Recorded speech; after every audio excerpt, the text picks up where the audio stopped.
Welcome to the Wellness Digest. This is a really fun episode because we actually get to ask each other some questions.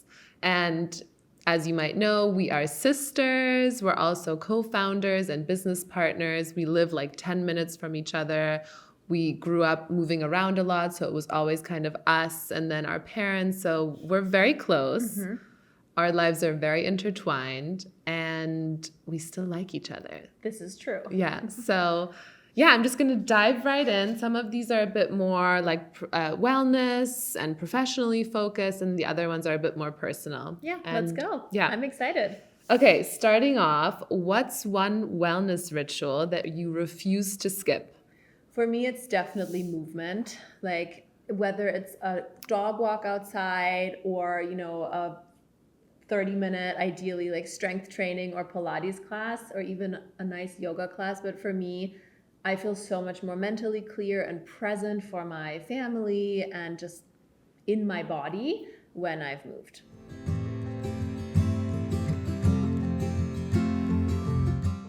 You've been open about your Lyme journey, and obviously it played a huge role in bringing Omni-Biotic to the US. What has been the biggest lesson it taught you? There were so many lessons, but I think one lesson I always come back to even today is this like healing, or if you apply it to something other than health, progress is not always linear. When I was going through my Lyme journey, I mean, this too, I had this like week where I was starting to feel so much better. And then I thought that gave me so much hope. And I thought, oh, finally I've turned a corner. And then the next week I was like, just like back down on the couch because I was having, these Herxheimer reactions or die-off reactions that happen when you're killing these Lyme pathogens.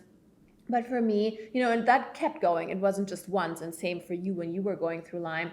But for me, that really taught me progress is not linear. And just because right now it feels like you're stuck doesn't mean that stuckness will continue forever. Just as well, you might in a few days have a huge leap of, personal growth or success in something. So progress is not linear. And I think that applies so beautifully to so many areas of life, whether it's motherhood, like postpartum period isn't linear. Learning how to deal with a toddler isn't linear. Business success, anyone who's building or scaling a business, they know that it's not linear. And then also even now my health, even if I'm going through something, after I had my daughter, I was really looking into rebuilding my nutrients and just my overall well-being. And even there, it's not linear. You work on something for a while and then it accumulates over time. So you mentioned earlier that, we work together too. But I think as with many things, like as sisters, we're actually, yes, we have the same values and, in many ways we have the same interests, but also we're quite different. Like you're so creative. I'm more like the mathy, like sciencey structured one. But since you are in such a creative role also here at Omni-Biotic, what's one wellness trend that you're seeing in this industry right now that you'd like to myth bust? Yes, we've talked about this before, but I think right now I keep seeing colostrum on our feeds, and it almost feels like people are choosing between colostrum and a probiotic or a prebiotic or like one gut health supplement. And when it comes to colostrum versus probiotics, I think it's really important to remember that they don't cancel each other out. They're actually very complementary.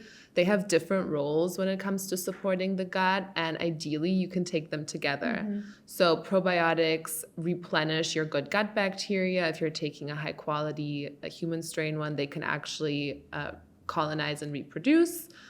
And I see a probiotic as like more of a long-term supplement because you have so many factors that diminish your gut bacteria all the time. And then colostrum is really more a supplement that supports your gut-housed immune system. And I have taken a colostrum in the past, and I've been instructed by practitioners who know a lot more about gut health than I do to view that more as like a shorter term supplement. So if you need a little bit of a boost or you're rebuilding your gut health. Yeah. So moving on, what's one thing that you think would surprise people about you? So this, I think, is actually a tough question to answer for yourself, but we talked about it last night. So I have a few things prepared. Number one, in my early 20s, I was definitely not as health and wellness conscious as I am now, like quite the opposite. So, yes, that's one thing. I'm a certified yoga teacher.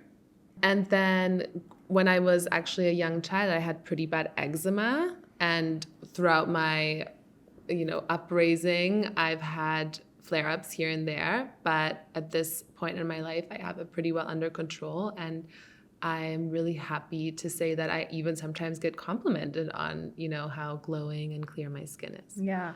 Yeah, Yeah. I think that's something that people truly wouldn't think if they looked at you today. And it was, it really shaped your childhood. There were times when, I think it also shaped how our mom was parenting us because, there were times when she was doing elimination diets with Lena before an elimination diet was even something that most people knew about.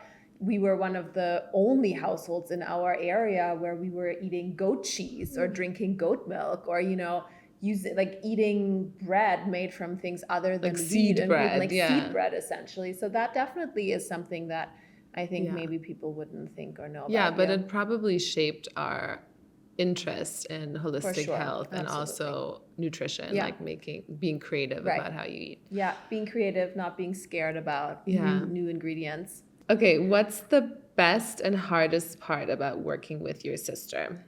I think the best part is that we just speak like the same language and there's this level of just like understanding and trust and knowing that we share the same values and that we have the same level of like commitment to the business.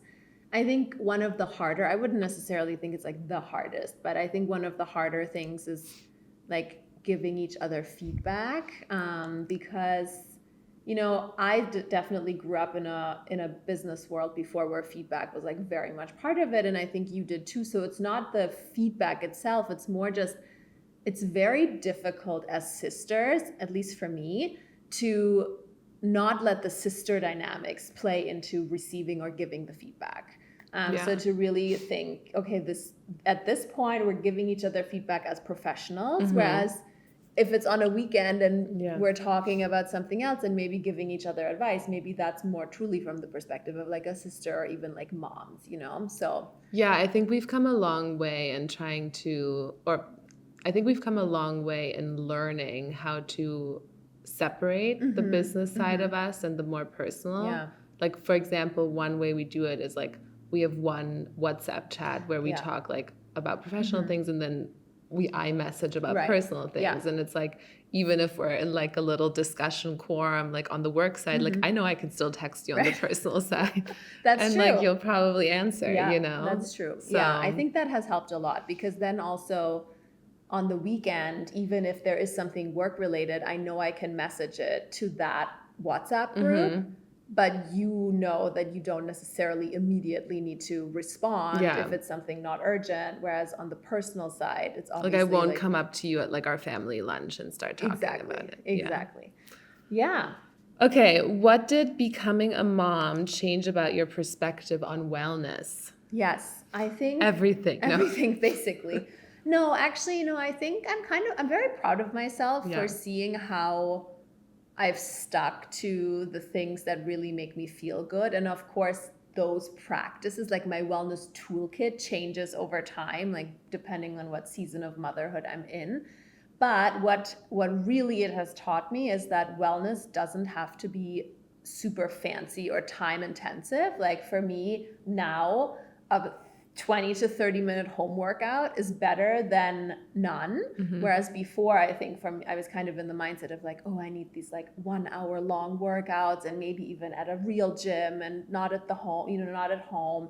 And so I think that for me is the biggest thing. Like it doesn't have to be fancy. It doesn't have to be super time consuming, and something is better than nothing. I love that. What's your current favorite study or finding in gut health that you'd like to share with the class? With the class. Yeah.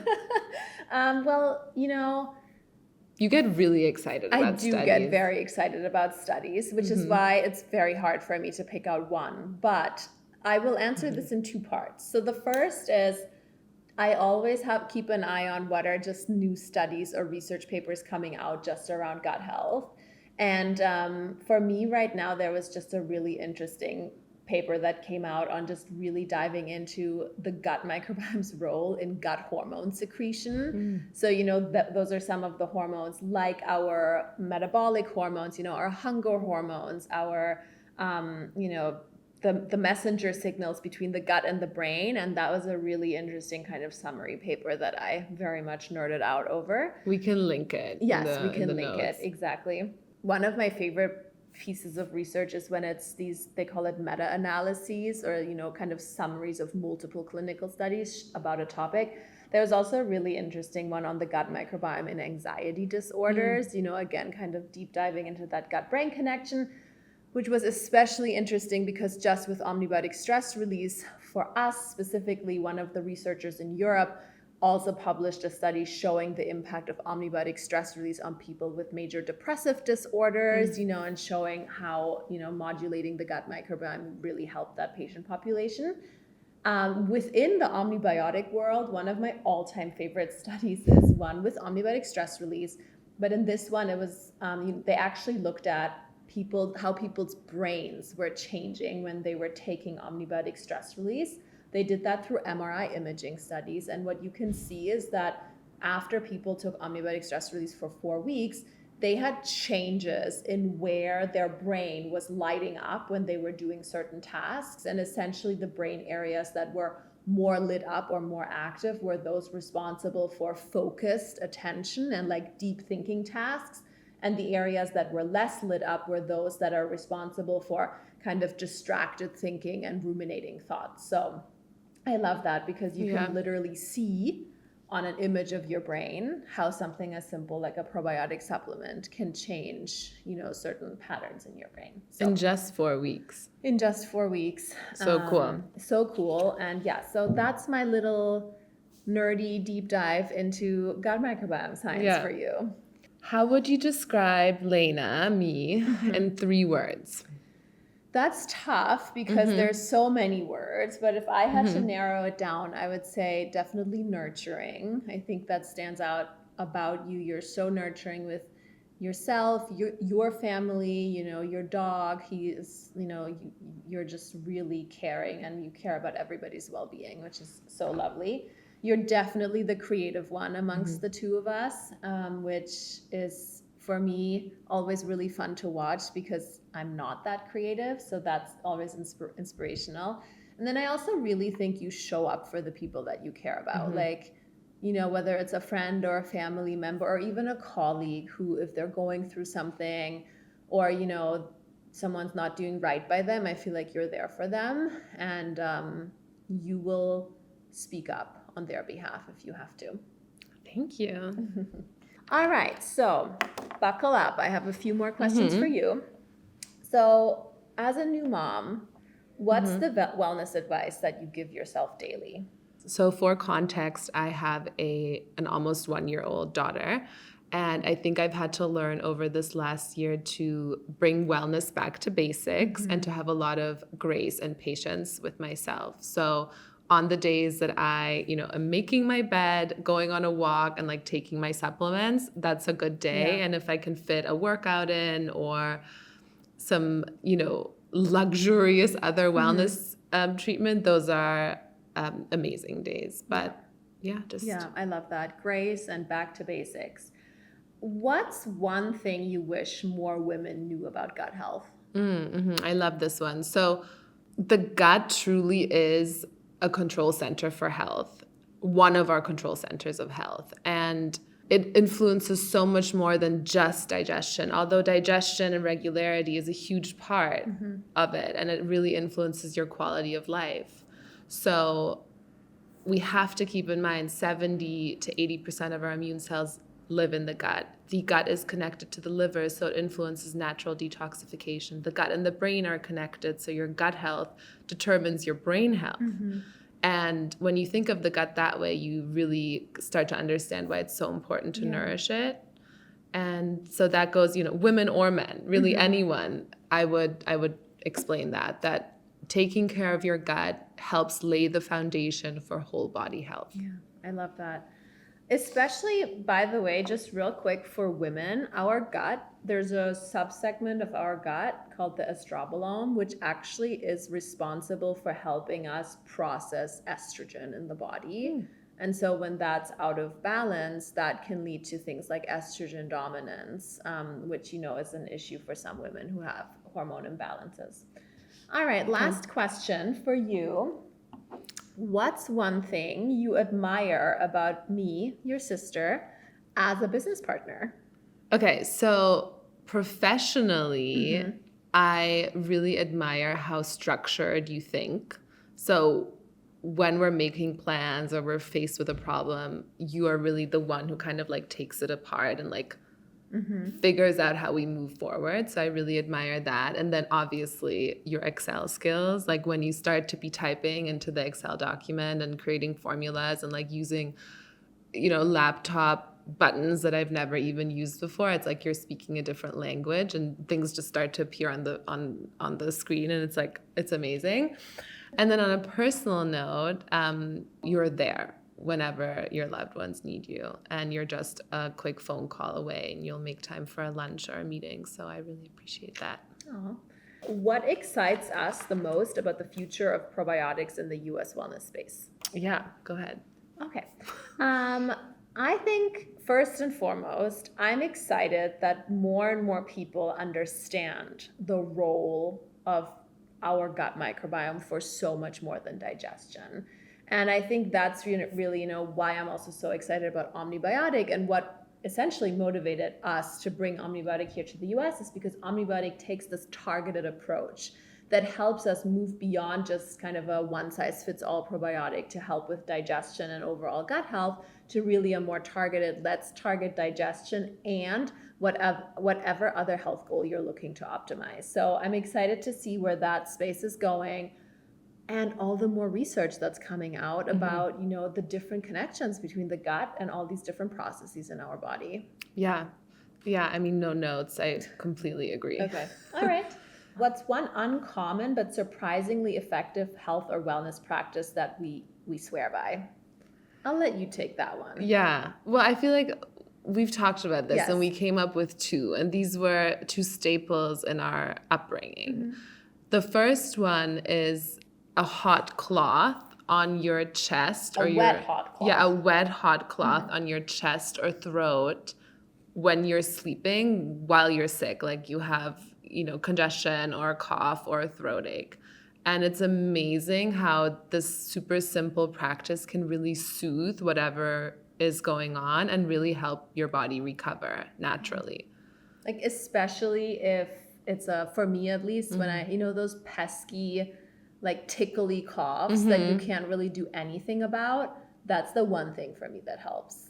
Yeah. And honestly, like a lot of the cough syrups that you can They buy don't here, help. They don't help, and also they make me so nauseous that I just So that's that's so the way you do this is like a very hot, wet cloth, a washcloth. You place it on your chest and you put a thick, dry towel over it. And then, you put your clothes on and your blanket, and you're like really nice and warm in there. And the cloth, although it's hot, like it will get a little bit colder along the way, but it still feels really comforting, and it truly takes away like the throat tickle, the ache, the cough. It's magical. And then the second thing is something that probably many people haven't heard about. I'm honestly not even sure it's still available in Germany, but it certainly was when we were growing up. It's called Pflaster. So it's basically a Band-Aid that has the substance of a crushed Spanish fly in it. And you can use it for chronic infections or inflammation in different parts of your body. We used it a lot behind our ear when we had ear infections. And I just remember as a child, like, you were in so much pain. My mom came with this magical Band-Aid, put it behind my ear. An hour or so later, there's truly like a bubble that would form. And I think it like extracted the bacteria, the inflammation, and you felt so much better. Yeah. Well, there you go. Those are crunchy tips, but here we are. I mean, they work. Yep. Okay, and so last but not least, we both grew up between the US and Germany. And how do you think that upbringing shaped the way you think about health? You and I talk about this often. Growing up in Europe and then also here, I think just really highlighted to us how different certain practices are around food and health and well-being. We grew up in Europe. Our mom went with us to the farmers markets, and that's where we got the local, seasonal produce. And in winter, there were no strawberries.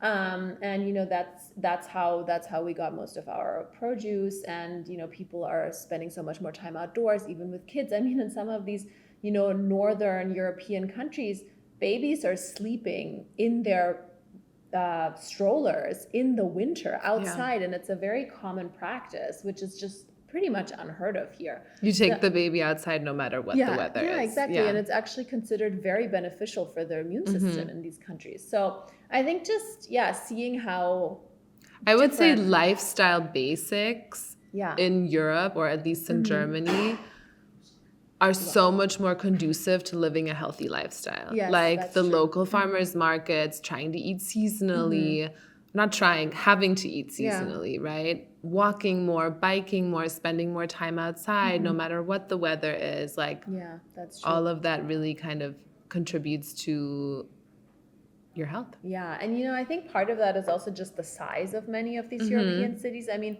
we grew up in kind of suburbs outside of Munich and some other cities in Germany, and you could walk to school, and it wasn't a 45-minute walk, but it was probably more than a 10-minute walk too, and you could just like bike into town, which is, it's so different than here, where at least where we then lived here, you had to drive to a lot of places, car culture a lot. And I mean, as you said, I think that just lays the foundation for how you think about health and well-being. So that wraps up our fun question episode.